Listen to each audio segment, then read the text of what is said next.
Hello everyone, this is Bushra Khan. Welcome to RNN podcast.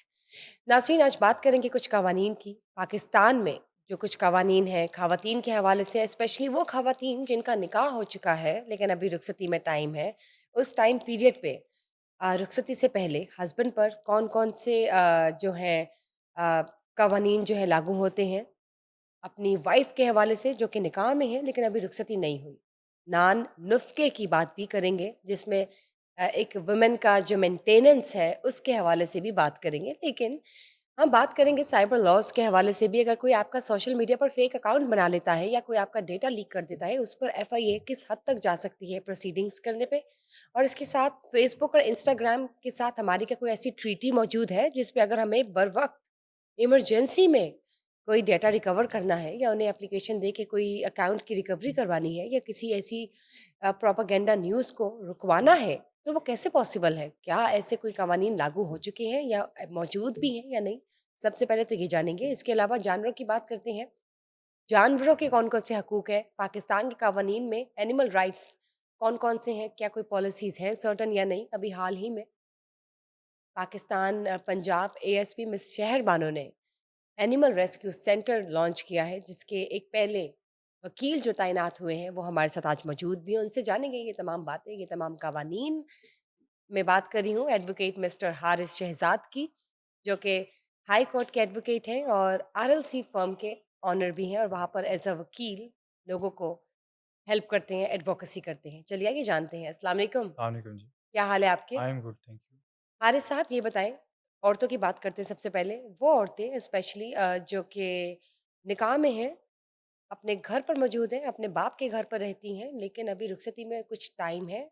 तो husband पर क्या फ़राइज़ जो हैं वो लागू होते हैं अपनी वाइफ़ के हवाले से, नान नुफ़्क़े के हवाले से, मेंटेनेंस के हवाले से? ये बताइए कि क्या औरत अगर अपने घर पर हो, निकाह हो चुका हो, रुखसती ना हुई हो, तो उस पर क्या खावंद उसको पॉकेट मनी दे सकता है या नहीं? खावंद उसकी जो बाकी अखराजात हैं वो स्टार्ट कर दे निकाह के बाद, रुखसती से पहले या नहीं?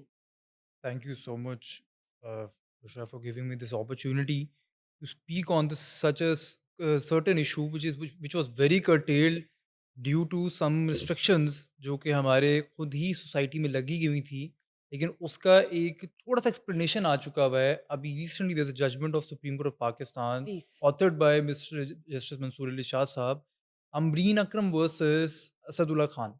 It's a recent judgment of supreme court of Pakistan जिसमें ये बताया गया है कि औरत जो है उसका माशरती तौर पे क्या हकूक़ हैं। हकूक़ से मुराद ये है कि क्या अगर उसकी रुखसती नहीं हुई है, लेकिन शादी कर दी गई है, तो क्या ये एक कुछ स्टिग्मा या ब्लैकमेलिंग का प्रोसेस स्टार्ट हो जाएगा या थ्रेटनिंग पोज़ीशन है कि जहाँ पे औरत घर घर बैठी हुई है तो घर बैठी रहेगी और साल बाद, 2 साल बाद अगर वो शादी टूट जाती है किसी वजूहात की वजह से, रुखसती नहीं हो पाती या लड़का जो है वो रुखसती नहीं करता, तो क्या उसकी ड्यूटीज़ ख़त्म हो चुकी हुई हैं? ऐसा नहीं है। इस जजमेंट में बहुत ज़्यादा एम्फसाइज़ किया गया, बाहर से स्कॉलर्स को माइकर्स अपॉइंट करके उनकी ओपिनियन ली गई और ये जस्टिफ़िकेशन निकाली गई कि नहीं, अगर ख़ातून एक शादीशुदा है, तो it's responsibility of his husband the moment उसका निकाहनामा साइन हो गया है, तब से लेके जब तक उसकी इद्दत पीरियड चलता है, क्योंकि इस जजमेंट में हुआ ये था, थोड़ा-सा बैकग्राउंड जजमेंट का दे दूँ कि केस था फैसलाबाद का। फैसलाबाद में 2013 में शादी हुई थी। शादी के बाद रुखसती नहीं हो सकी, जिस वजह से कुछ अरसे बाद उस लड़की ने एक मेंटेनेंस का दावा फ़ाइल कर दिया कि मैं घर बैठी हूँ, मुझे मेंटेनेंस दी जाए। ड्यूरिंग द प्रोसीडिंग के दौरान ही वो लड़के ने जो है वो ऑब्वियस सी बात है रिटेलिएशन में अगर उसको छूट दिया, तो उसके बाद जब कोर्ट ने उस पे मेंटेनेंस फिक्स कर दी तो ₹3000 महीना लगा दिया। अब वो जो 3000 मेंटेनेंस लग गई, उसके ऊपर एक अपील आती है, डिस्ट्रिक्ट कोर्ट में जाती है। वो डिस्ट्रिक्ट कोर्ट उस अपील को पार्शियली तौर पे एक्सेप्ट करती है और उसको 3000 से 5000 पे कर देती है। वो जब 5000 फिक्स हो जाता है, तो फिर वो लड़के की साइड से अपील आती है हाई कोर्ट में। जब लाहौर हाई कोर्ट में अपील आती है, तो लाहौर हाई कोर्ट में ये पहलू लिया जाता है कि जब तक लड़की की रुखसती नहीं होती, तो उसको मेंटेनेंस नहीं मिलेगी। ये बड़ी देर फैसला चलता रहता है। आप पीरियड नोट करेंगे फ्रॉम 2013, नाउ इट्स 2025। इतना एक एक जो है सफ़र सफ़र लग गया है कि एक राइट को मनवाते हुए पाकिस्तान में इतना टाइम लग गया। टाइम लग गया है। और उसके बाद जद्दोजहद के बाद जब हाई कोर्ट ने टर्न डाउन कर दिया, लेकिन फिर भी ये हिम्मत की बात है कि ऐसा लोग मौजूद हैं जिन्होंने इस चीज़ को अपनी हार नहीं मानी और सुप्रीम कोर्ट तक असील किया। जब ये फैसला हाई कोर्ट का सुप्रीम कोर्ट में आया, अभी it's recent judgment of mister Mansoor Ali Shah साहब, ऑथर्ड बाय हिम, जिसमें उन्होंने सारे पहलुओं को बताया कि व्हाई वुमेन नीड्स मेंटेनेंस, इसकी ज़रूरत क्या है? ये रिस्पॉन्सिबिलिटी जो दी गई है, आइदर क्या यहाँ कहीं पे ये डिस्क्राइब्ड है कि ये जब तक रुखसती होगी उसके बाद उसका राइट स्टार्ट होगा, कि फ्रॉम द बिगिनिंग जब निकाह हो गया, निकाह इज़ शादी ना और निकाह इज़ इटसेल्फ। शादी इटसेल्फ। तो अगर वो यस। उधर बैठी हुई है एंड इट्स योर लैकनेस कि you are not taking her back to your home, तो इट्स नॉट कि आप उसको कर्टेल कर देंगे कि भई मैंने मेंटेनेंस नहीं पे करनी। It's your duty from the day one हाँ, टू मेंटेन द वुमन। ठीक है। एज़ सून ये एज़ जो कि आप एक मैरिज कॉन्ट्रैक्ट साइन कर साइन लेते हैं, करते वो हैं, शादी है। अब शादी वो है। बाद में आपकी एक हम कह सकते हैं मियाँ-बीवी की या फैमिलीज़ की पर्सनल चॉइस है कि वो किस तरह से रुखसती की तरफ जा रहे हैं, या हम उसको रुखसती भी कंसीडर नहीं कर रहे, या हम उसको ये कहते हैं कि वो अपनी फैमिली की तरफ रह रही है फैमिली फ़िलहाल। की तरफ। Otherwise she is married now, she is और वो मैरिड, अपने हस्बैंड पे उसके फुल राइट्स है कि उसका हस्बैंड जो है वो उसके तमाम अखराजात उठाए, उठाएगा, मेंटेनेंस पूरी करे, मेंटेनेंस पूरी उसे करेगा। नान-नुफ़्का भी कहा जाता है, जी। जिसमें पॉकेट मनी आ जाती है, उसकी कोई भी उसकी कोई भी जनरल उसकी नीड्स हैं, उसकी जनरल चीज़ें नीड्स हो हैं, सकती इट्स हैं, हिज उसकी हर किस्म की रिस्पॉन्सिबिलिटी। नीड्स हो ये सकती हैं तो जो शरई भी है। तौर पे, इस्लामी तौर पे जो है, हर जगह पे जो है शरई तौर हाइलाइटेड पर है, भी इसका ऐसे ठीक ही है, है। बहुत शुक्रिया। इस जजमेंट के बाद ये बताइए कि औरतों के बारे में बात करते हैं तो ऐसे बहुत से केसेज़ होंगे, आप बतौर वकील बता सकते हैं कि कौन-कौन से केसेज़ जो पेंडिंग है कोर्ट में, वो इस परसेंटेज पर अब मेरे ख्याल से इन पे रैपिड मैं एक्शन होगा।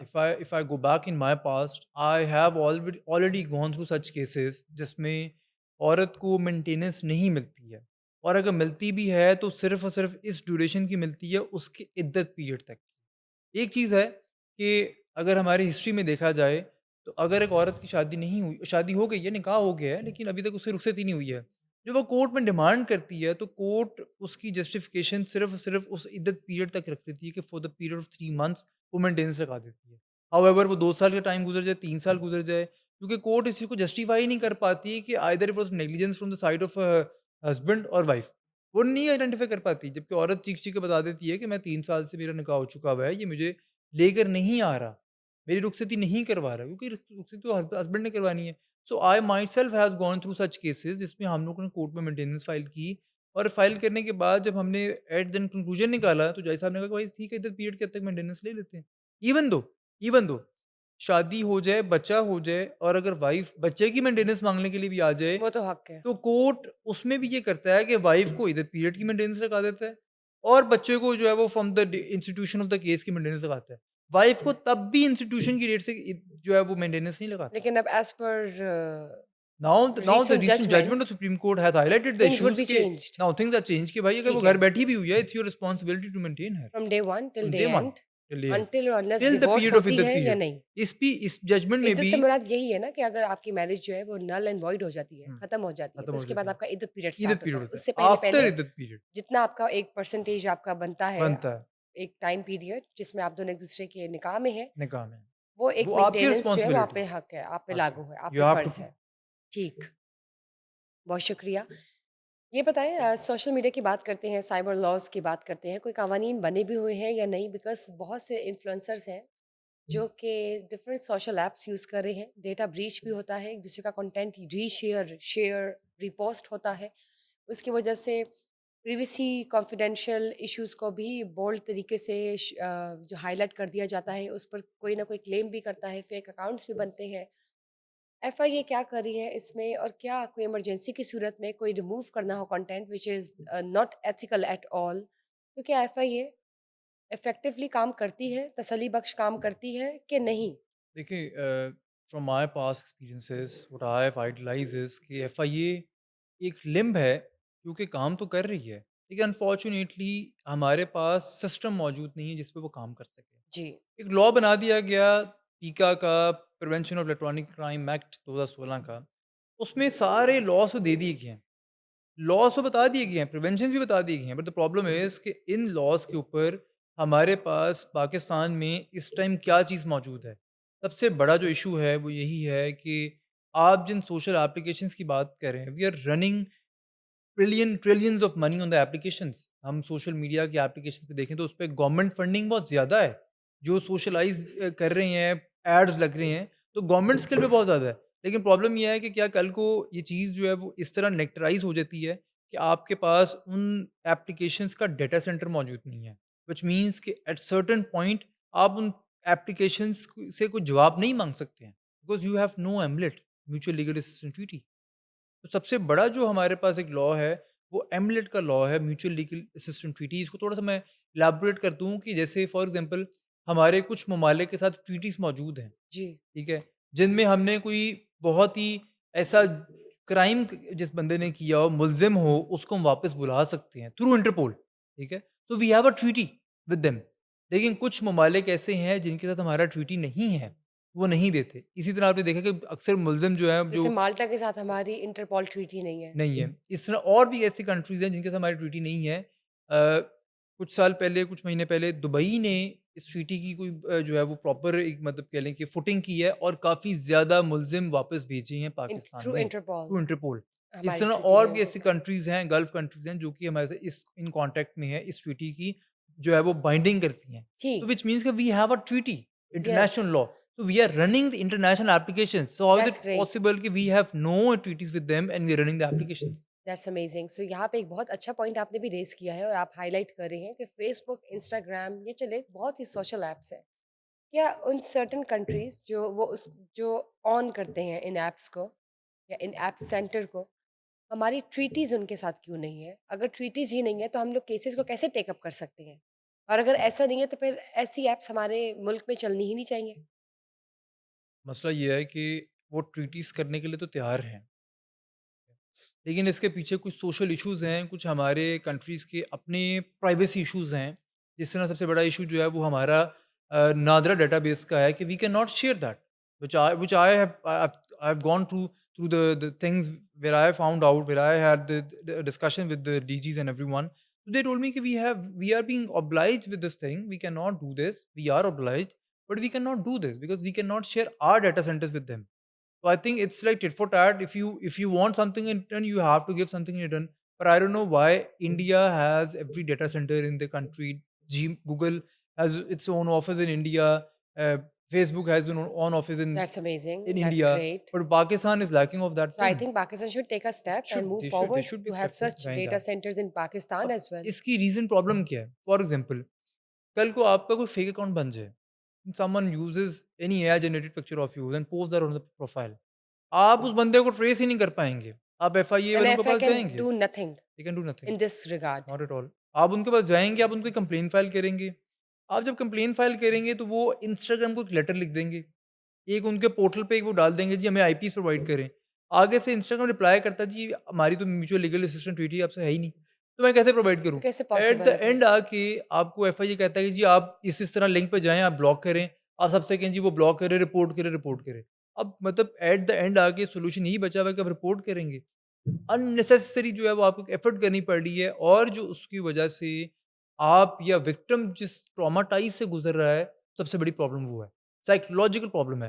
तो आपने बात की कि हमारे पास एफआईए मौजूद है, बट द प्रॉब्लम इज़ कि FIA is a police department. इस तरह के मामलात में ये बड़े संगीन जुर्म हैं जिसमें आपको थोड़ा बहुत जो है साइकोलॉजिकली सोचना चाहिए और इफ़ेक्ट देना चाहिए। एक बंदा जिसके साथ कुछ ऐसा हुआ है, नाज़ेबा उसकी पिक्चर्स अपलोड हो गई हैं या फेक प्रोफ़ाइल बन गया हुआ है, उसको थोड़ी-सी काउंसलिंग मिलनी चाहिए। ना कि उसको कहा जाए कि तुम लाइन में लग जाओ, कंप्लेन फ़ाइल करो, अब तुम्हारी जब बारी आएगी विल थिंक अबाउट दिस, हम देखेंगे, हम लॉज़ में जाएँगे।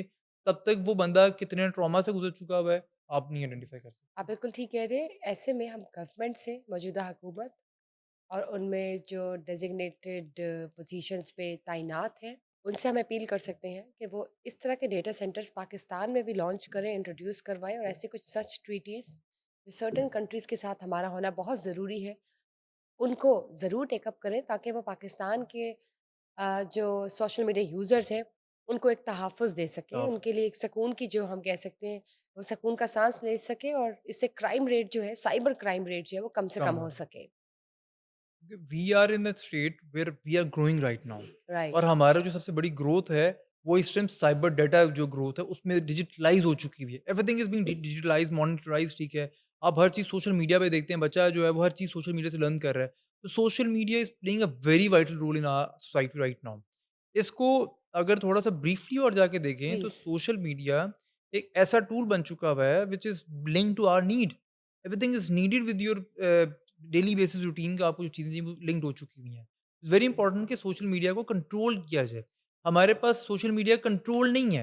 हमारे पास ब्लॉकिंग एक्सेस मौजूद है। हम सेक्शन 37 के तहत we can block applications but we can not block the accounts.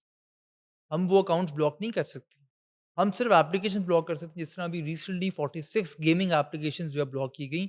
और आपकी पहला सवाल जो था मेरे साथ वो यही था कि जो गेमिंग एप्लीकेशंस के ऊपर डाटा जो हो रहा है और इसको ब्लॉकिंग की जा रही है, गैम्बलिंग हो रही है, इस पे क्या चीज़ है? अगर राइट। वो उस पे बात करें तो वो टोटली डिफरेंट एक सेगमेंट स्टार्ट हो जाता है। आपने बिल्कुल ठीक बात की, उस सेगमेंट को भी हम लेकर आएँगे आगे नेक्स्ट सेशंस में। जानवरों की बात करते हैं, उनके तहफ़्फ़ुज़ की बात करते हैं, पाकिस्तान में कौन-कौन से कवानीन हैं जब एनिमल राइट्स के बारे में बात की जाए, बिकॉज़ यहाँ पर एनिमल राइट्स के उस तरह से कवानीन नहीं है और ना उस तरह से वो अवेयरनेस है, ना उस तरह से उनको सीरियसली कंसीडर किया जाता है, स्पेशली इन पाकिस्तान। दूसरे कंट्रीज़ की अगर हम बात कर लेते हैं, तो वहाँ पर इसको स्ट्रिक्टली ऑब्ज़र्व किया जाता है एनिमल राइट्स को। पाकिस्तान में कोई कवानीन मौजूद है?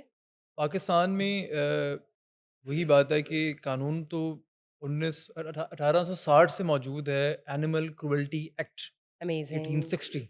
That's true. 1860 का कानून मौजूद है। लेकिन अब तक उस तरह से और एक्शन में नहीं आया। 2023 में आके first FIR was launch in first Faisal FIR time first FIR was launch. डेढ़ 200 साल बाद। हाँ जी, उस एक्ट के ऊपर, वरना उससे पहले कभी उस एक्ट को यूज़ नहीं किया जाता था। ओके। जो एक्ट यूज़ होता था वो पाकिस्तान पीनल कोड यूज़ होता था, उसकी सज़ाएँ। अब पाकिस्तान पीनल कोड के अंदर जानवरों के ऊपर क्रूरल्टी की कोई सज़ा नहीं है। जानवर चोरी हो जाए वो थेफ्ट में आ जाता है, उसकी सज़ा अलग है। लेकिन जानवर को मारने के ऊपर कोई सज़ा मौजूद नहीं है। जब एनिमल क्रुएल्टी एक्ट में आए तो that was the first time when I was linked to this animal rescue centre, जो कि उस टाइम लीड किया जा रहा एंड था you the ASP. First lawyer I am the first lawyer in that of sense के animal rescue animal rescue centre. Centre. जब मैंने जॉइन किया तो उस टाइम इसको लीड कर रही थी एएसपी शेरबानो, और साथ ही साथ it's a mutual project of GFK animal centre as well, जो कि एक इन एनजीओ है। न्यूयॉर्क है? JFK New York? GFK Pakistan. Okay. JFK is a animal rescue centre which is in Pakistan right now. JFK की काविशों के साथ ASP की शेरबानों की काविशों के साथ ये एनिमल रेस्क्यू सेंटर बनता है। इस एनिमल रेस्क्यू सेंटर की जो हिस्ट्री है वो कुछ और है। वो ये है कि पहले पंजाब पुलिस में जो आप अक्सर तौर पे लेब्राडोर्स देखती हैं, जो कुत्ते देखती हैं वहाँ पे, इनको एक सर्टेन एज के बाद मार दिया जाता था, गोली मार देते थे। पाकिस्तान में? पाकिस्तान में पुलिस में ये रूल था कि ये हर जगह पे रूल था कि जो कुत्ते अपनी एज मरने के करीब आते थे, मतलब जो फॉर एग्जांपल अपनी एज पूरी कर रहे होते पूरी हैं। कर रहे होते थे, जिनको कोई नेचुरल कोई डिजीज़ हो गया हुआ है या लंगड़े हो चुके हुए हैं, कुछ कर नहीं पाते, किसी काबिल नहीं है, तो उनको एक सर्टेन टाइम पर मार देते थे। फर्स्ट टाइम ऐसा हुआ कि वो रिजीम चेंज हुई, और इस रिजीम को चेंज करने वाले जो आईजी साहब थे, इन्होंने इस रिजीम को इस तरह कर दिया कि उन्होंने वही कुत्ते मारने के बजाय अडॉप्शन में देना स्टार्ट कर दिया। कि ये नेचुरल डेथ पे मरे हैं। तो फर्स्ट टाइम ऐसा हुआ कि पंजाब पुलिस में एक रजीम आ गई, जिसमें कुत्तों को मारने की बजाय उनको उन्होंने अडॉप्शन के लिए देना स्टार्ट कर दिया। और तब जाके ये पाकिस्तान में पहला पुलिस एनिमल रेस्क्यू सेंटर बना, जिसमें आप जाके कोई भी एनिमल से क्रूरल्टी वाला क्राइम है वो रिपोर्ट करते हैं, ज़बरदस्त। बताते हैं, और उस पे पुलिस एक्शन लेती है और एफआईआर काटती है। ठीक। जिसमें कंप्लेनेंट पुलिस बन जाती है और वो जाके एफआईआर काटती है। वो आपको ये कहती है कि आप हमें इन्फॉर्म करें, हमें वीडियो भेजें। आप वीडियो भेजते हैं, जाके पुलिस को दिखाते हैं उस एनिमल रेस्क्यू सेंटर पे जाके, और वहाँ से वो रिपोर्ट करती है। इवन दो आपकी जो पंजाब पुलिस की एप्लीकेशन बन चुकी हुई है, अगर आप वहाँ पे भी देखें तो वहाँ पे उन्होंने एक अलहदा कॉलम बना दिया हुआ है एनिमल अब्यूज़ के ऊपर, एनिमल की क्रूरल्टी के ऊपर, वुमेन की क्रूरल्टी के ऊपर खिदमत सेंटर बना दिया हुआ है। तो व्हिच मीन्स के पुलिस की रेजिम चेंज हो चुकी है और एनिमल रेस्क्यू सेंटर बन ये चुका बहुत हुआ है। अच्छी बात है और मेरे ख्याल से बहुत ही बेहतरीन इनिशिएटिव है जो कि एशियन कंट्री है, स्पेशली पाकिस्तान में आ चुका है और एक्शन में है। जो पहली एफआईआर कटी थी 2023 में एनिमल क्रूरल्टी एक्ट के अंडर, वो क्या थी? उसमें क्या माजरा था? उसमें ये था कि एक एजेड बंदा एक कुत्ते को मार रहा था बुरी तरह से, और ठीक। उसके कोई बंदे ने वीडियो बना ली हुई थी।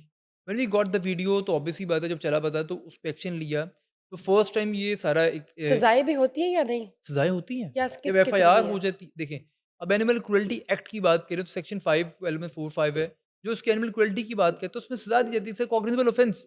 आप मार रहे ऑलराइट। हैं, you are being cruel to animal. जब क्रुएल्टी की बात आ जाती है तो दैट इन्वॉल्व्स एवरीथिंग। ट्रू। आप उसको मार रहे हैं, हार्म कर रहे हैं, ठीक है। तो किस हद तक सज़ाएँ होती हैं? या क्या सज़ाएँ टर्म हम कह सकते हैं, कोई फ़ाइन होता है या कोई it's with fine, time period है जो डिपेंडिंग आपने के जेल में स गुज़ारना मैं है? बताता हूँ आपको। जो एक्ट है डिपेंड्स ऑन कि आपका जुर्म कितना संगीन है। जितना संगीन जुर्म है उसकी मैक्सिमम इम्प्रिजनमेंट जो है वो 3 इयर्स है depends on and then that. The fine 50,000 fine depending on the situation. तो उस एफआईआर में फर्स्ट टाइम जो है because I know this thing कि जब एफआईआर कट रही थी तो मुझे पुलिस वालों का फ़ोन आया। एसएचओ का फ़ोन आया कि सर की कर रहे हैं?